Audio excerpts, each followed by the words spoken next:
What's up, tribe? How you guys doing? This is gonna be your review of Chasing Dallas season 2.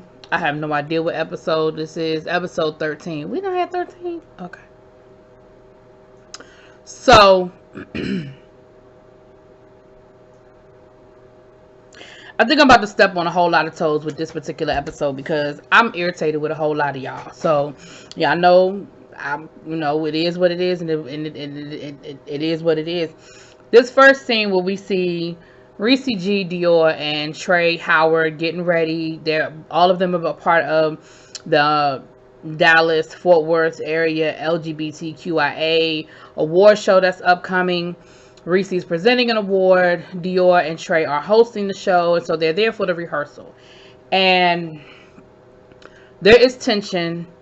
And so they decide to have a sit down. From what I can surmise, because y'all know how they love to give us part of the story. They bring us in the middle of some shit that's been going on. They mad about something that happened on social media. They mad about a tweet that none of us know nothing about. But okay. But from what I can figure out, after Reese's birthday party, Reese showed up at the birthday party.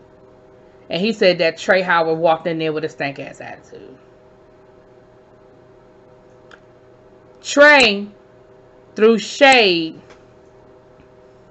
about what performance he liked versus performance he didn't like.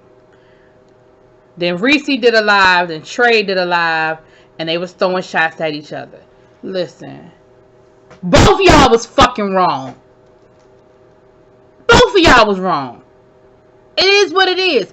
Trey, you know that was shady. The text that you sent or the post or whatever, when you said the two people at the drag show that you like, Shantae, you stay. Meaning the rest of them, you would cut.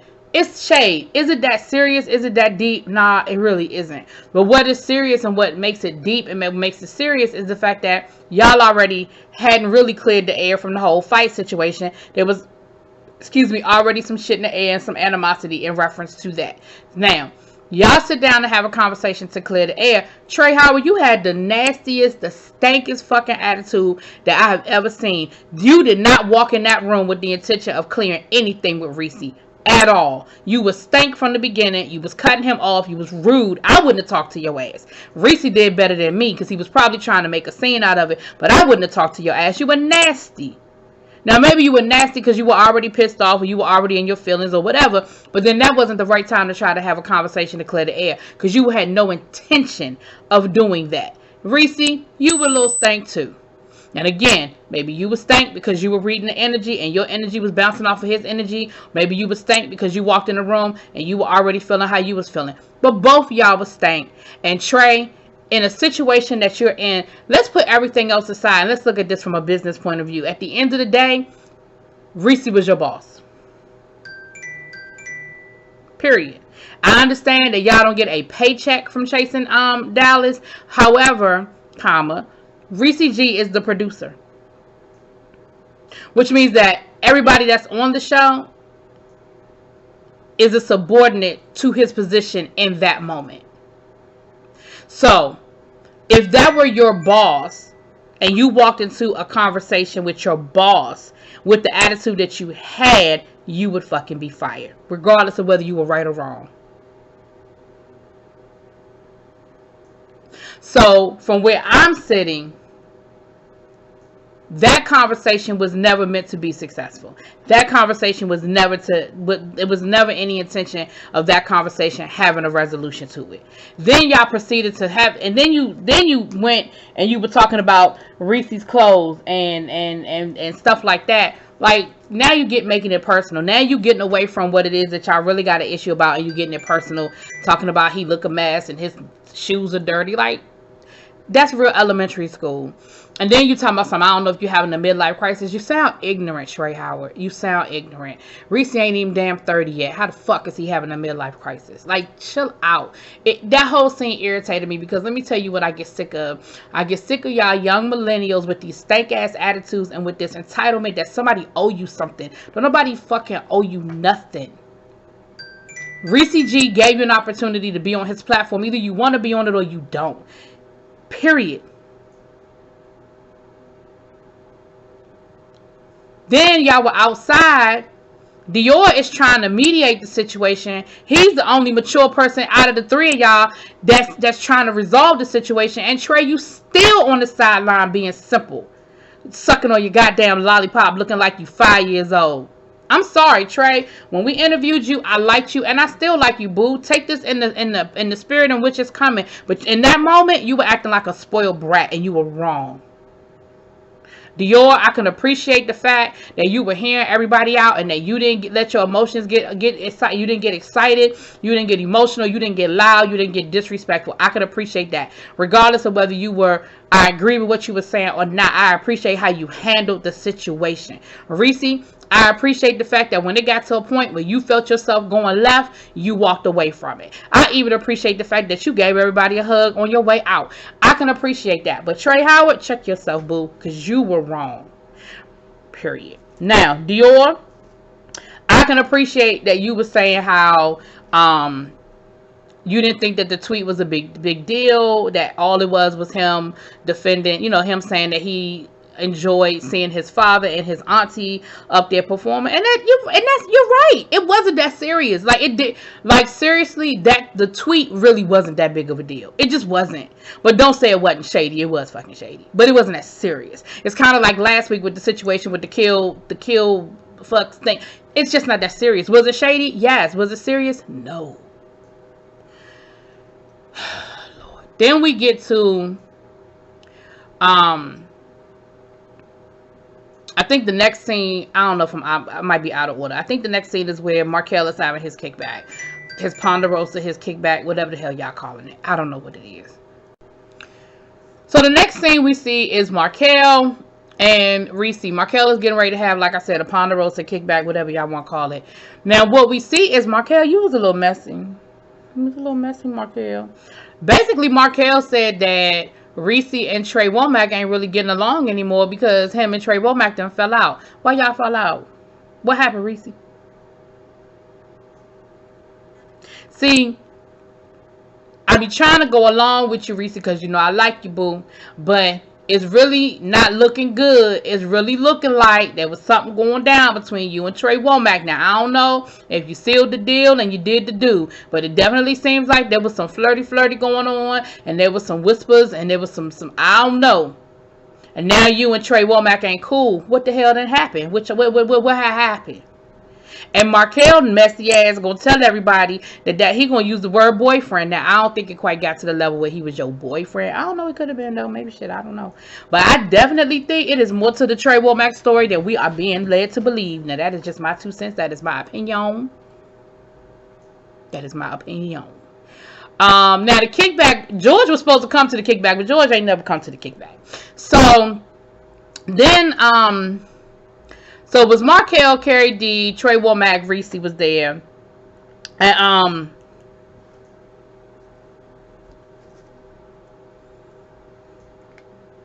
a lot of people's birthday weekend. It was a lot of people's birthday weekend that weekend. I did have one-on-one with Dior, and he's like, oh yeah, all of these people are like saying that. Was she telling the truth when you had that one-on-one?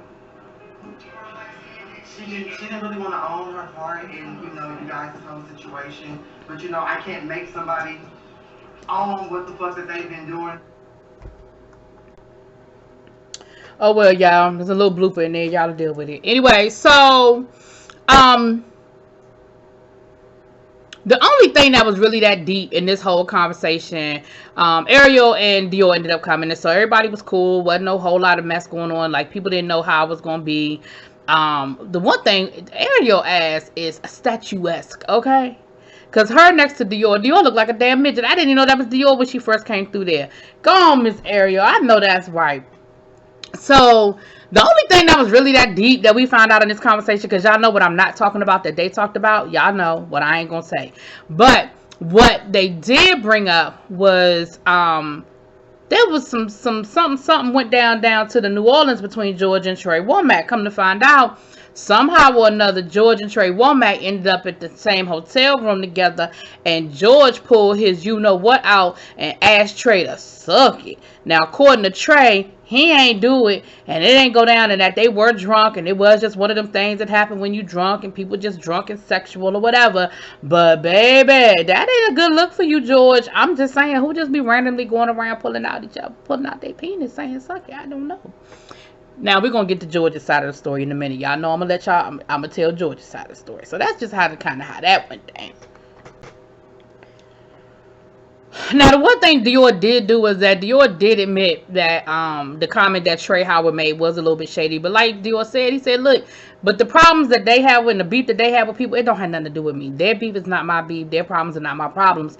But because we're the same house, or because they're my children or my best friend, then all of a sudden it involves me. And I feel like I could just tell by Dior's whole affect that he is just over it. Like, he is tired of whenever something go down dealing with any of them, that it becomes a Dior situation. And I'm with you on that one, Dior. Just because they're part of your house don't mean you're responsible for every bad decision that they make. I do feel like, though, people expect more of you when they're representing your name, if that makes sense what I'm saying. The fact that that Trey Howard is on this show and he's repping your family, there is going to be an expectation. You know, does that make sense what I'm saying? I hope it does. If it doesn't, I'm sorry. The other thing they did talk about, like I said, once again, we find out that Markel is out here running his mouth about Reese and Trey Womack. And Trey Womack was not happy about it. Now, isn't that the same reason why supposedly Markel and Reese fell out? Allegedly. Isn't that how they fell out to begin with? Is because Reese was going around here saying that he slept with Markel, or him and Markel was messing around or something like that. So now it's the same thing going on with Womack. Somebody, look, everybody ain't lying. Everybody ain't lying. I don't know. Miss Amani Van Zap, congratulations. She is going to be hosting the reunion. And I'm so mad at Rona, because y'all, we was going to the reunion. We was on our way. Oh, speaking of which, we was on our way to the reunion, honey. We was ready. Okay, but it is what it is. We're gonna make our way to Dallas another time, and we just gonna have to figure some things out on that end. But I do think it's going to be a great reunion because she is unbiased. She has given it to everybody. She's been equal. She's been an equal opportunity this season, and she's given flowers where flowers are due. She's been giving it to you when that's due too. So I'm looking forward to it. She was on the money again this week, and she laid all their asses out and told them that they're spending too much time on the drama, too much time on the bullshit, and not enough time chasing. And you know what? That's all I've been saying. That's all the Justice League has been saying. Shout out to the Justice League. If y'all are not following them, y'all make sure they're gonna be tagged in my video. Y'all make sure that y'all following all members of the Justice League. That will be Abby Reviews, L Teddy 27, Yes Bitch TV, giving you the real tea to catch me out, and last but certainly not least, Mr. Still Standing. Y'all make sure y'all get to all of them. Anyway, so like I said, she gave it to me. I appreciate it. So now we have George, honey. George, Markel, Carrie D, and Ariel are hanging out. They're having pizza, honey. And George is talking about, basically, he's giving his side of the story about what went down in New Orleans, honey. Now, hear his side of the story. He said, look, I'm 32, 33 years old. I'm not getting ready to sit here and pretend like, oh, that's the other thing that came up at the little kickback, was about George's birthday party. Now, from my understanding, that's where the animosity between George and Reese sort of really kind of became an issue, is because George invited Reese in production and everybody to come and film his birthday party, and nobody showed up except for Markel. And so, come to find out, even King Kane was invited to the party. We know they don't see it for each other, so that was interesting. So they're sitting there, and so George is defending. I ain't gonna even say he's defending himself, because George was like, look, I'm a grown-ass man. I'm not gonna sit here and lie and say that I didn't do it. He was like, yeah, I did. I pulled it out. We were drunk. He explained how they ended up in the room together with something to do with somebody ordered food for somebody else who ordered food for somebody, and they ended up whatever. But he said, yeah, I pulled it out. And then I let him look at it. He said, it's pretty. I said, I know. I put it back in my pants, and I went on about my business. Now, George,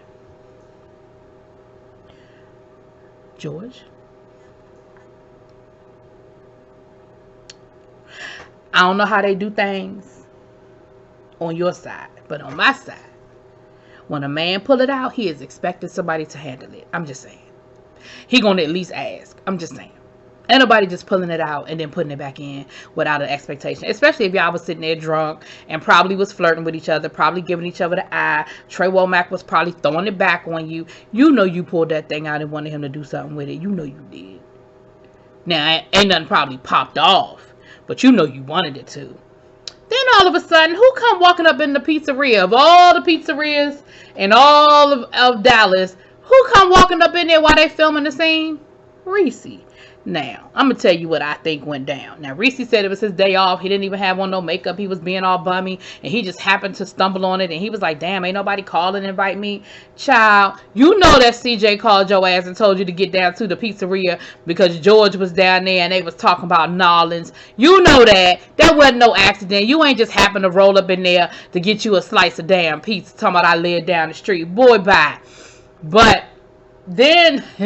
George was like, you owe me an apology. And Reese was like, well, I'm not giving you one. And George was like, oh, you gonna give me an apology. Reese was like, oh, no, I'm not. Now, George, you can't make nobody apologize, sir. You can't make nobody apologize. Then the whole gender thing came up again. I've said my piece about the gender piece of it. If George tell y'all don't call him a woman, don't call him a woman, girl, her, she. If that's what he said, then you got to respect what he said. Moving on. Ariel was here for the mess, honey. Ariel was messy this whole damn episode, but it is what it is. But yeah, so, honey, then the next thing, so that's how that went down. So last but not least, we are at the award show. I caught that shade you threw, Reese, at a certain somebody who I ain't gonna who I will not mention, but I know who you was throwing that shade at about certain media outlets that you don't see it for that were there. I saw the shade, I caught it, but they were not. So Chasing Dallas was nominated. I guess it's for best reality show or something like that. But they were nominated, and they were successful. They were successful. They won. Everybody looked good. Everybody was dressed to the nines. Premier was there. At least as far as the people that they showed. Premier, Markel, Reese, Trey Howard, Dior, George. That's pretty much all I saw. I didn't see anybody from last season that's not currently with the franchise, which I thought was interesting. Y'all were nominated for an award. I don't know why you wouldn't show up. But they did win, so congratulations to Chasing Dallas. And next week is the finale. That's all I got. Sorry about the blooper in the middle. Y'all know I'm not editing that out. I'm not. So y'all just got to deal with it. Love y'all though. Peace.